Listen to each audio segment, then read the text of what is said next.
धीरे धीरे हमें बीमार करने का सबसे बड़ा जो रोल निभाया वो हमारा फूड, वाटर, उसको भी इन्होंने बिजनेस के रूप में बदल दिया। तो पहले हमारे फूड को जहर बनाया गया, अब हमारे पानी को भी जहर बनाया गया।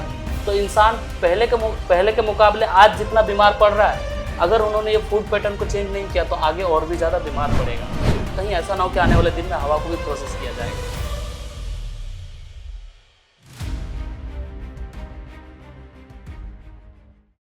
नमस्ते, फिर एक बार एक नया इंटरव्यू लेकर आप लोगों के सामने मैं आया हूँ। बात करेंगे उनके साथ। उनका नाम है सोनू कुमार मुंडा, रानीगंज में रहता है और उसका उम्र ज़्यादा भी नहीं है। निंजा बाइक, निंजा 300 बाइक तो देखे हैं आप। तो ऐसा कोई बाइक लेकर अगर हमारा सोसाइटी में घूम रहा है, वो शायद सोनू कुमार मुंडा जैसा, लेकिन वो न्यूट्रिशनिस्ट नहीं बना। लेकिन सोनू ने क्या किया, फियोना एकेडमी से न्यूट्रिशन एजुकेशन किया और इसके बाद पढ़ाई ख़त्म होते होते उन्होंने इस न्यूट्रिशनिस्ट करियर को लेकर खुद को प्रतिष्ठित कर लिया। और उसका सपना जो था, एक निंजा बाइक खरीदेगा, अच्छा बाइक खरीदेगा, वो बाइक भी वो खरीद लिया। जब वो बाइक में चलता है तब किसी को नहीं लगता है कि न्यूट्रिशनिस्ट इस तरीके का बाइक लेकर चलेगा। तो चलिए आज हम लोग बात करते हैं उनके साथ, हम लोग बात करेंगे, जानेंगे कैसे उसका ज़िंदगी चल रहा है। तो सोनू जी नमस्कार। नमस्ते सर। ये जो एजुकेशन करते करते आप न्यूट्रिशन एजुकेशन में आप दाखिल हुआ और इस एजुकेशन लिया, तो ये क्या पहले से मन में ख्याल था ना आपको कुछ करने का कुछ ऐसा जज्बा था जिसके कारण आप इस एजुकेशन को लिया? थैंक यू सर, बताना चाहेंगे जैसे कि न्यूट्रिशन कोर्स इन फ्यूचर कभी हम न्यूट्रिशन का पढ़ाई करेंगे ऐसा तो कभी मेरा माइंड पे था नहीं। बट जिस सेक्टर में हम काम कर रहे थे उस सेक्टर का नाम है फियोना हर्बल्स, एक बिजनेस वहाँ पर हम करते हैं। तो उसी बिजनेस के थ्रू ही मुझे ये फियोना एकेडमी का जानकारी मिला।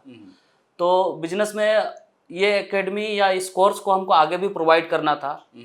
तो जब तक हम खुद इसको स्टडी नहीं करते, जब तक इस कोर्स को हम खुद नहीं पढ़ते, तब तक हम लोगों को इसको दिल से या इस एकेडमी के साथ हम अटैच ना हो करके लोगों को अच्छे से समझा नहीं पाएंगे।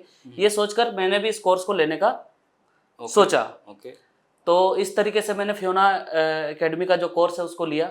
उसके बाद आगे का जो सिलसिला है। तो आपका जो दोस्त जितना सारा दोस्त है, उन लोग तो और भी एजुकेशन ले रहा है और भी आगे चला गया, शायद नहीं जा पाया, ऐसा भी हो सकता है।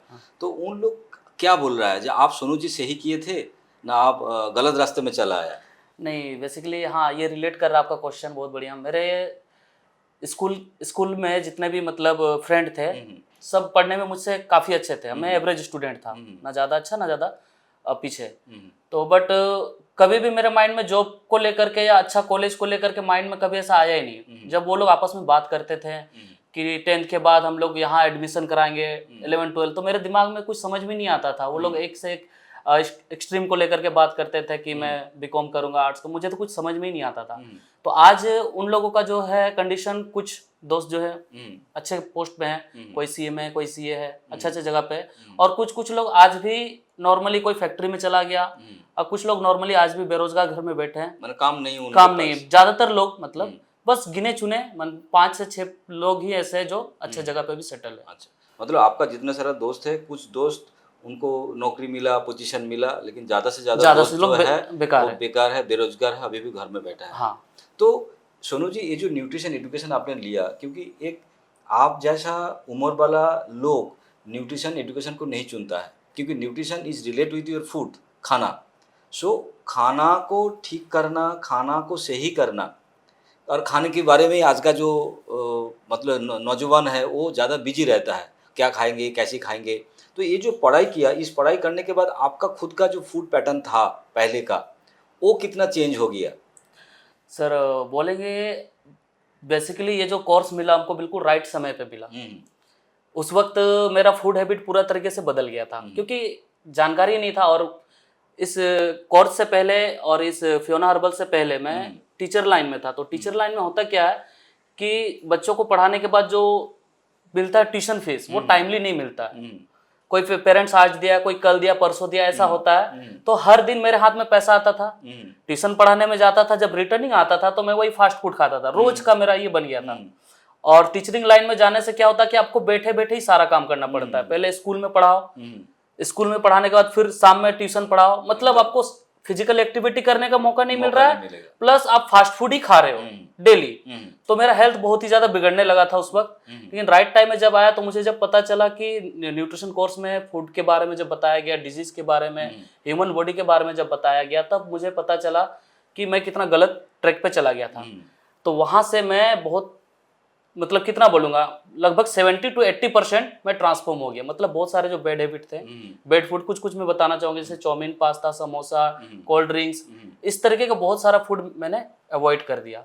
आज का जो नौजवान है वो बिजी रहता है इस तरीके का फास्ट फूड खाने के लिए, और आज उसी टाइम सोनू कुमार मुंडा एक न्यूट्रिशन एजुकेशन लेकर उनका खाना ही बदल दिया। मतलब वो कितना उसका करियर में आगे जा पाएगा ये तो बहुत बड़ा क्वेश्चन है, लेकिन उसका निजी जिंदगी में कितना फायदा आया, क्योंकि उन्होंने पहचान लिया जी कौन सी खाना सही है, कौन सी खाना सही नहीं है, और वो सही खाना खाकर आज उसका हेल्थ भी ठीक कर लिया। सोनू जी, ये जो न्यूट्रिशन एजुकेशन आपने लिया, इस लेने के बाद ऐसा कोई एक्सपीरियंस जिसके ऊपर आप इस्तेमाल किया, काफ़ी सारे लोगों को आप इस्तेमाल करते हो, उसको बोलते हो इस तरीके का सुपर फूड खाना चाहिए, इस तरीके का डाइट प्लान लेना चाहिए, उनके अंदर ऐसा कुछ आपका मतलब आप रिमेम्बर कर पा रहे हो? यस सर, हाँ जरूर बताऊंगा मैं। वो दर्शक के लिए थोड़ा सा अगर एक्सपीरियंस शेयर करेंगे मैं तो अच्छा रिसेंटली होगा। वाला भी बताऊंगा, बट जैसे मैंने बताया ना, इस कोर्स को लेने से पहले भी मैंने खुद पे अप्लाई किया था कि कोर्स क्या है क्या नहीं जानने के लिए।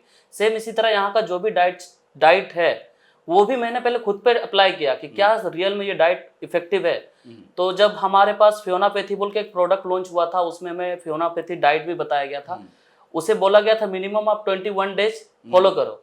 उस समय मैंने क्या किया कि मैंने ठान लिया कि कम से कम 21 डेज फॉलो करूंगा, और मेरे घर में माहौल भी ऐसा था, वो लोग भी प्रेरित करते थे कि ये सब खाना चाहिए, क्योंकि मेरे घर का भी माहौल इस न्यूट्रिशन को लेकर के पॉजिटिव ही है। तो जब मैंने वो 21 डेज जब कंटिन्यू किया, पर डे मैंने एवरी डे का मैं पिक भी लेता था कि मैं दोपहर में क्या खा रहा हूँ, ब्रेकफास्ट में क्या और डिनर में क्या खा रहा हूँ, सारा पिक लेकर के एक फोल्डर बनाया।